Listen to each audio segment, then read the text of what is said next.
దీర్ఘకాలిక అనారోగ్యంతో బాధపడుతున్నారా? డాక్టర్లు కూడా చేతులెట్టేసిన పరిస్థితిలో ఉన్నారా? అయితే మీకొక శుభవార్త.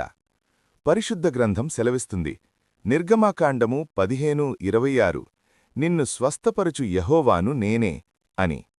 ప్రియమైన స్నేహితులారా, మన దేవుడు కేవలం మాటలు చెప్పే దేవుడు కాదు, ఆయన కార్యము చేసే దేవుడు. యెహోవా రాఫా అంటే స్వస్థపరిచే దేవుడని అర్థం. అనారోగ్యం శరీరానికే కాదు, మనసుకి కూడా రావచ్చు. నిరాశ, నిస్పృహలు కూడా ఒక రకమైన రోగాలే. కాని దేవుడు సెలవిస్తున్నాడు, నేనే నిన్ను స్వస్థపరుస్తాను. ఇశ్రాయేలీయులకు ఐగుప్తులో వచ్చిన ఏ వ్యాధి మీ దరిచేరకుండా ఆయన కాపాడుతాడు. మీ బలహీనతలో ఆయన బలాన్నిస్తాడు. ఆయన పొందిన దెబ్బల ద్వారా మనకు స్వస్థత కలుగుతుంది. కేవలం ఆయనపై నమ్మకం ఉంచండి. అద్భుతమైన ఆరోగ్యాన్ని పొందుకోండి. మీరు సంపూర్ణ స్వస్థతను కోరుకుంటున్నట్లయితే ఆమేన్ అని కామెంట్ చేయండి. ఈ వాక్యాన్ని మీ అనారోగ్యంతో ఉన్న స్నేహితులకు షేర్ చేయండి. మరిన్ని దేవుని శక్తివంతమైన మాటల కోసం బ్యాక్ టు ఈడెన్ను సబ్స్క్రైబ్ చేసుకోండి. God bless you.